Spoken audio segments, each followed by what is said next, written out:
J'écris toujours mes objectifs. Un cahier spécial, ok? Et j'ai commencé à utiliser ce cahier. J'en ai comme ça presque une dizaine. C'est pourquoi je dis les gars, investissez en vous. Si vous n'investissez pas en vous, non, c'est pas bon.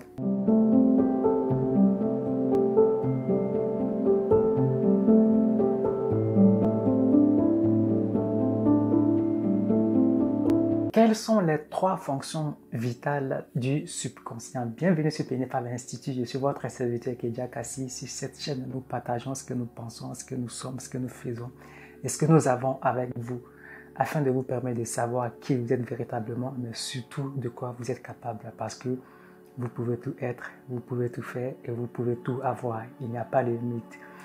La première chose que vous devriez faire, les amis, c'est la connaissance de soi.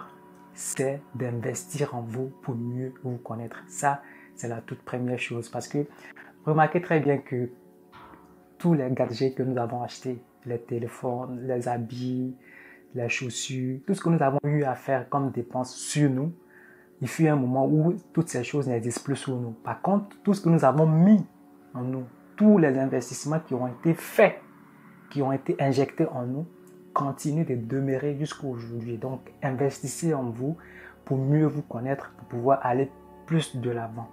Nous avons jusque-là traité, je dirais, peut-être 3% du sujet, donc sur le pouvoir du subconscient.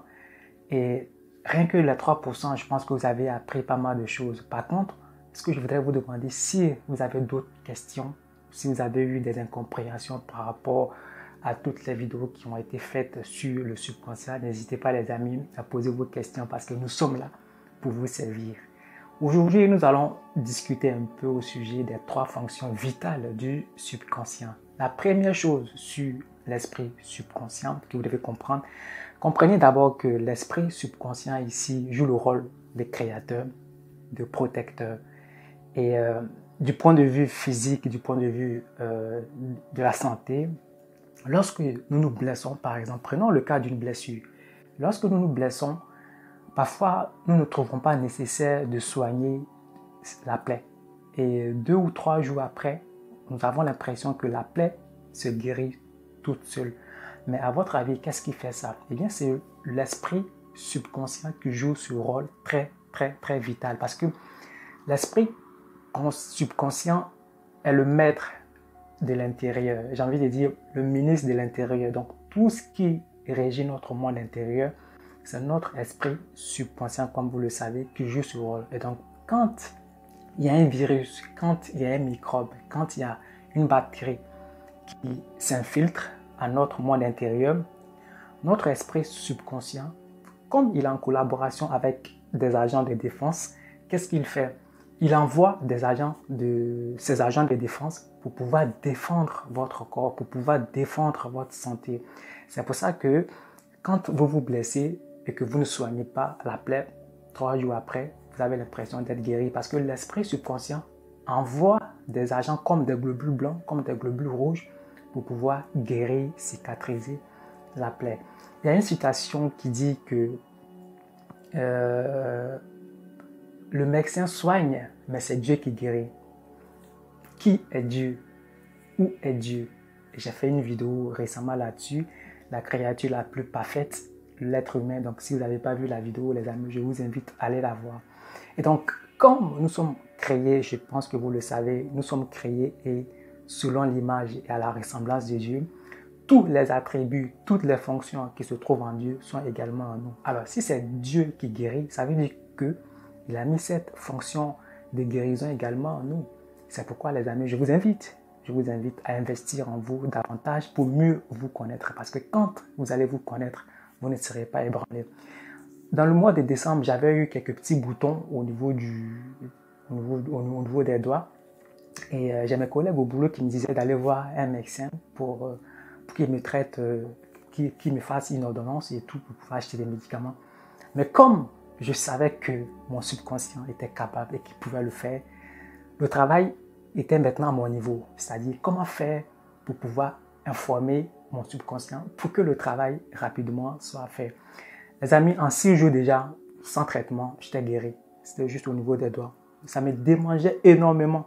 Ce qui faisait que quand j'essayais de gratter, ça sortait, ça faisait des puits et puis des blessures. Donc j'avais arrêté. Je dis en 6 jours, j'avais fait le travail et en 6 jours, j'étais guéri. J'avais même plus besoin d'aller voir le médecin pour quoi que ce soit.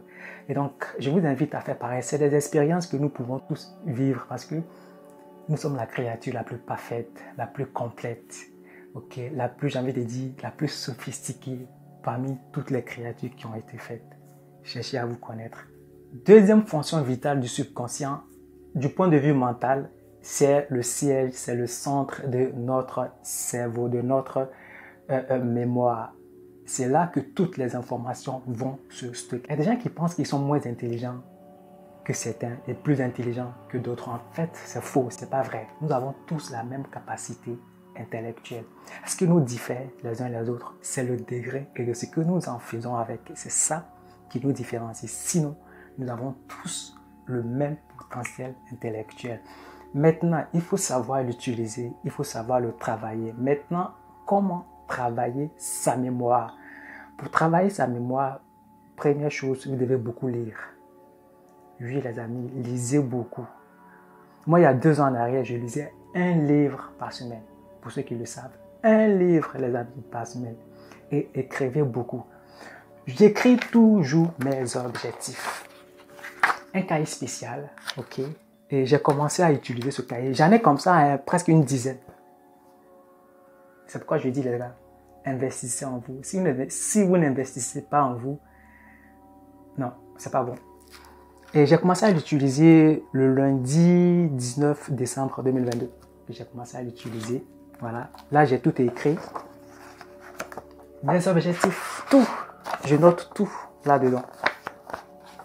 Là, il est fini. Et j'ai pris un autre. J'ai acheté un autre tout récemment. J'ai acheté un autre. Donc, je travaille ma mémoire. Quand vous allez beaucoup lire, quand vous allez beaucoup écrire vos objectifs, ça peut être n'importe quoi, je ne sais pas. Écrivez, lisez beaucoup. Vous allez conditionner votre esprit subconscient par rapport à ce que vous voulez devenir parce que votre mémoire est à votre disposition. Il faut savoir l'utiliser. C'est comme un disque dur. Il ne sera jamais rempli. Au moins, le disque dur, à un moment donné, il n'y a plus d'espace. Mais pour la mémoire humaine, il y a toujours l'espace. Il faut juste savoir la travailler pour pouvoir être mieux intelligent. Il y en a qui disent qu'ils n'ont pas le temps. Ils n'ont pas le temps de lire, ils n'ont pas le temps de faire ci, ils n'ont pas le temps de faire ça. Mais les gars, c'est une fausse excuse parce que nous disposons tous des mêmes 24 heures. Donc, admettons que vous faites 8 heures de boulot. On va repartir les 24 heures. Vous faites 8 heures de boulot. Ok. Il va rester combien? 16 heures. Vous dormez 8 heures. Il va rester combien? 8 heures. Mais les 8 autres heures, qu'est-ce que vous faites? Le reste des 8 heures, là, qu'est-ce que vous faites avec? Vous faites le ménage? Vous faites les courses? Vous faites à manger? Prenez 4 heures sur les 8. Il va vous rester 4 heures. Qu'est-ce que vous faites avec les 4 heures? Et moi, j'ai trouvé une petite astuce pour savoir le nombre d'heures que je passe sur mon téléphone. Regardez le temps d'écran en fin de journée. Vous allez vous rendre compte qu'en fait, vous passez un temps fou sur votre téléphone. Eh bien, si vous organisez mieux, vous pouvez utiliser ce temps-là pour vous consacrer à la lecture ou bien à écrire, comme je vous l'ai dit. Faites-le, c'est pour vous, c'est pour votre bien. Troisième fonction vitale du subconscient, c'est du point de vue spirituel. C'est la source divine. C'est là que nous communions, c'est là que nous entretenons notre relation, c'est là que nous discutons avec Dieu par la méditation, par la prière. Quand vous priez, quand vous vous mettez à méditer, vous êtes en connexion, vous êtes en relation avec Dieu ou l'univers. Vous comprenez les 3 fonctions vitales de votre esprit subconscient. Ne négligez pas parce que c'est très important. N'hésitez pas les amis si vous avez des questions.